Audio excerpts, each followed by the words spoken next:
Você já se perguntou por que, mesmo fazendo tudo certo, você parece sempre ser a última escolha? Pense nos momentos em que você foi o amigo disponível, o homem que respondia na mesma hora, que se desdobrava para agradar e mesmo assim terminava ignorado. Esse é um tipo de dor silenciosa, quase humilhante, que poucos admitem sentir. E é aqui que começa o jogo invisível do desejo. Maquiavel diria que quem não entende o jogo é usado como peça por quem entende. Não existe neutralidade. Ou você é o rei que decide o ritmo da corte, ou você é apenas mais um súdito esperando por atenção. E é isso que dói, a sensação de que o seu valor é invisível, que ninguém está lutando para estar ao seu lado. Veja bem, atração não é sorte, não é destino. Não é quando for para ser, será. É estratégia social. E quem não joga esse jogo é jogado. Você já notou como os homens que parecem gerar mais disputa não são necessariamente os mais bonitos, nem os mais ricos, mas os que carregam uma presença que não se pode ignorar? Esses homens dominam algo que chamaria de poder simbólico, o arquétipo do rei.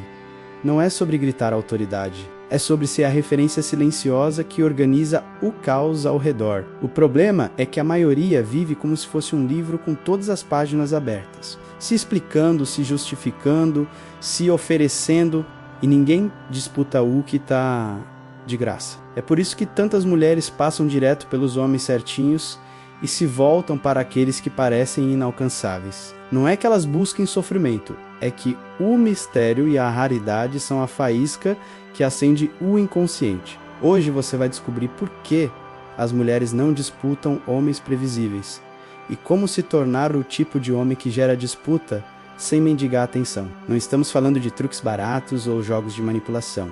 Estamos falando de leis sociais que regem o desejo humano desde a antiguidade. Ao final deste vídeo, você terá nas mãos 5 leis que Maquiavel e os grandes estrategistas usariam se vivessem hoje. Leis que transformam um homem comum em alguém que se posiciona como prêmio, como centro do seu próprio reino. Leis que não pedem permissão, elas apenas reorganizam a maneira como os outros o percebem. Agora, se você veio até aqui procurando fórmulas rápidas ou frases prontas de sedução, pode parar por aqui. Este vídeo não é para quem busca atalhos. Este vídeo é para quem está pronto para sentar no trono e entender que o jogo começa quando você para de implorar e começa a ser disputado. Lei da raridade, o valor está na escassez. Há uma verdade desconfortável que poucos homens querem admitir. Aquilo que é fácil de ter perde o brilho. Pense no amigo que está sempre pronto, sempre disponível, sempre respondendo na mesma hora. No início isso parece virtude, mas com o tempo essa disponibilidade se transforma em previsibilidade. E previsibilidade mata o desejo. Maquiavel entendia isso com perfeição. Ele dizia que os príncipes precisavam se fazer desejados, porque aquilo que é visto de graça perde o respeito. É por isso que os reis não apareciam diante do povo todos os dias. Sua presença era um evento raro, calculado, envolto de significado. Era a ausência que criava o valor da aparição. Imagine a corte europeia, salões cheios de nobres, música tocando, intrigas sussurradas nos cantos. E então as portas se abrem, o rei entra, todos se levantam.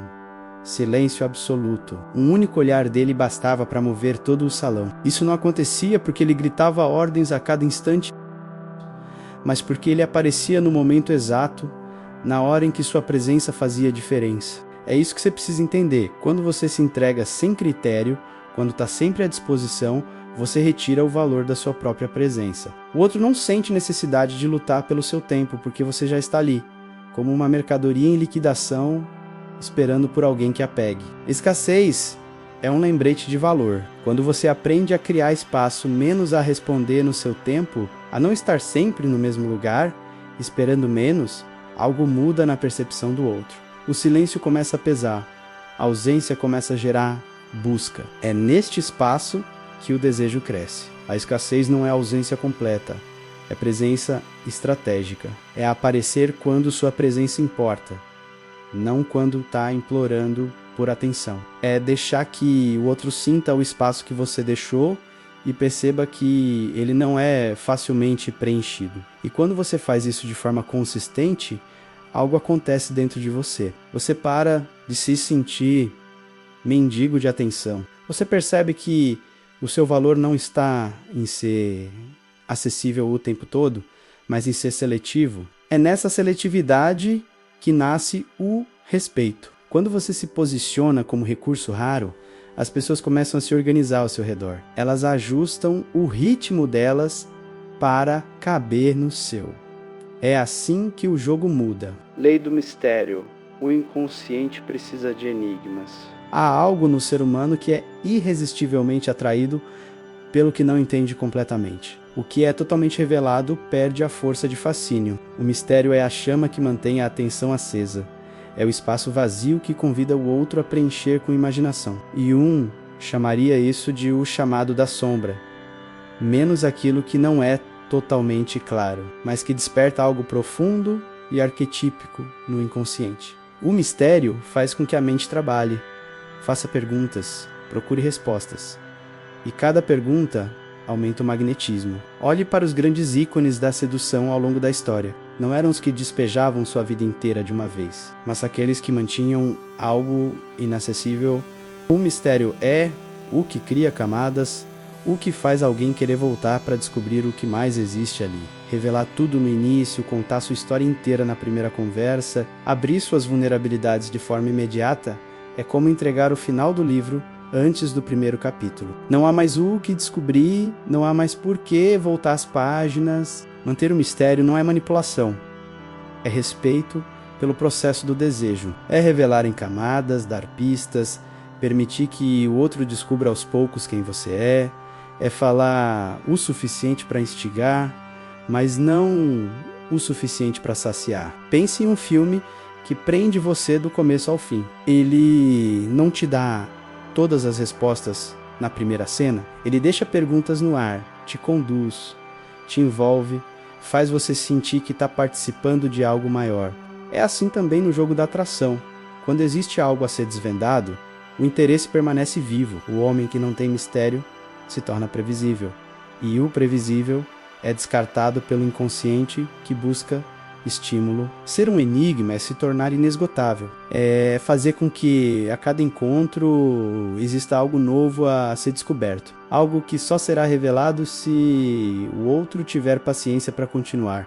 E o mais poderoso é que, ao construir esse mistério de forma autêntica, você não apenas desperta interesse, você se protege sua essência, sua vulnerabilidade, seu valor, e ao mesmo tempo dá ao outro a chance de provar que é digno de conhecer as camadas mais profundas do seu mundo. Quando você se torna um mistério, você se torna inesquecível. E é nesse ponto que começa a disputa. Lei da autoridade silenciosa, poder, não precisa explicação.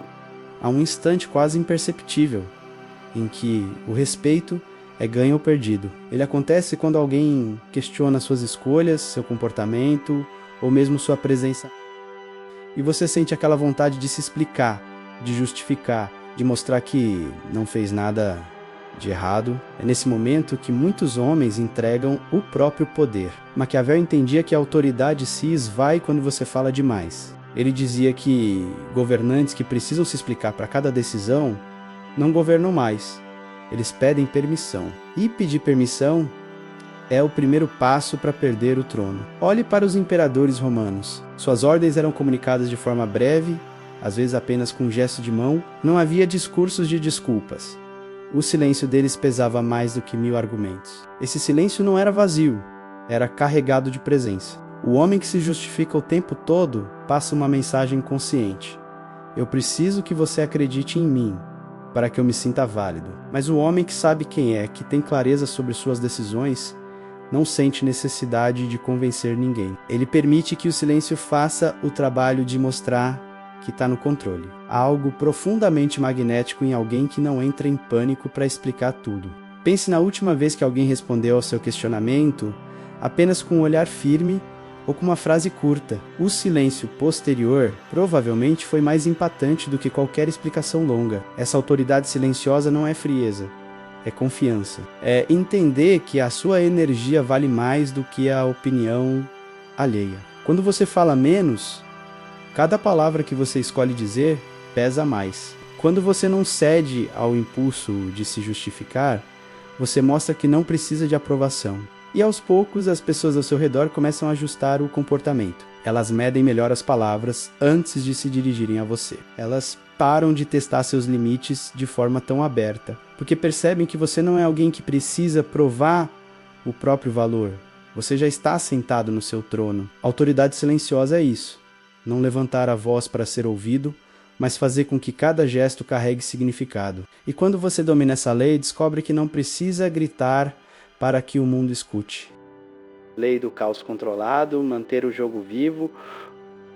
Quando tudo é previsível, o desejo morre. A mente humana ela precisa de tensão, de pequenas doses de incerteza para se manter desperta. Relacionamentos que se tornam rotinas imutáveis, conversas que seguem o mesmo padrão, encontros que acontecem sempre no mesmo dia e hora menos. Tudo isso mata o fascínio e transforma a conexão em hábito morno.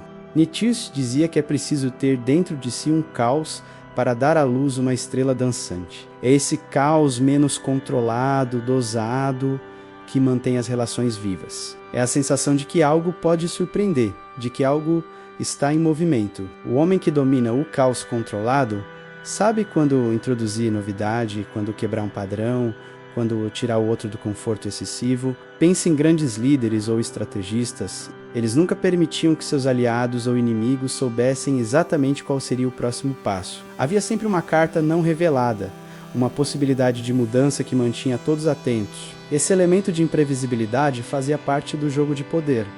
E é o mesmo princípio que mantém o interesse humano aceso.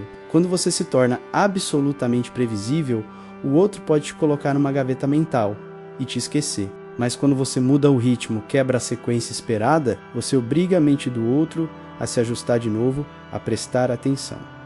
Essa atenção renovada é combustível para o desejo. O caos controlado não é desordem total. Ele é coreografado como uma dança em que o improviso é calculado para manter o impacto. É saber que às vezes o silêncio fala mais alto, e em outros momentos uma atitude inesperada reacende o interesse. É aparecer quando não era esperado. É oferecer algo novo quando o outro achava que já conhecia tudo. Há algo profundamente atraente em alguém que não pode ser totalmente previsto. Essa imprevisibilidade desperta alerta, aumenta a excitação emocional e faz com que cada interação seja uma experiência viva. É o oposto da monotonia que sufoca relações e apaga o brilho dos olhos. Quando você introduz caos controlado, você se torna o maestro do jogo. É você quem dita o ritmo, quem aumenta ou diminui a intensidade. E nessa posição, você cria magnetismo, porque tudo que foge da mesmice atrai, e tudo que atrai naturalmente gera disputa.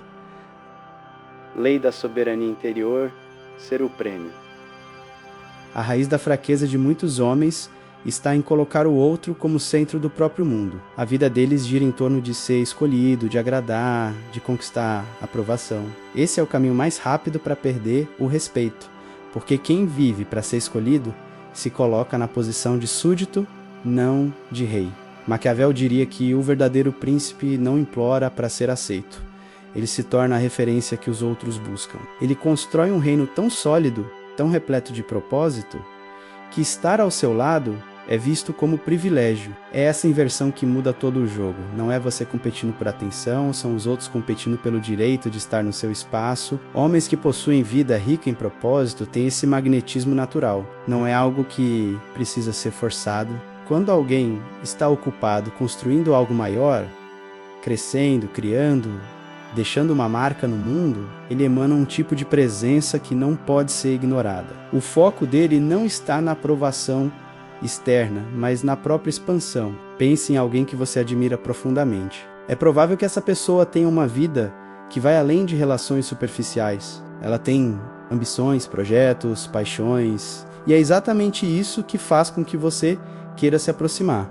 Quem constrói algo sólido atrai aliados, admiradores e até rivais, todos dispostos a disputar um lugar nesse círculo. Soberania interior significa recuperar o trono que você entregou quando começou a viver para agradar. É reorganizar sua vida para que ela seja digna de ser compartilhada. É se tornar o tipo de homem cuja atenção não é mendigada, mas conquistada. Quando você se enxerga como prêmio, algo muda na sua postura, no seu olhar, na sua energia.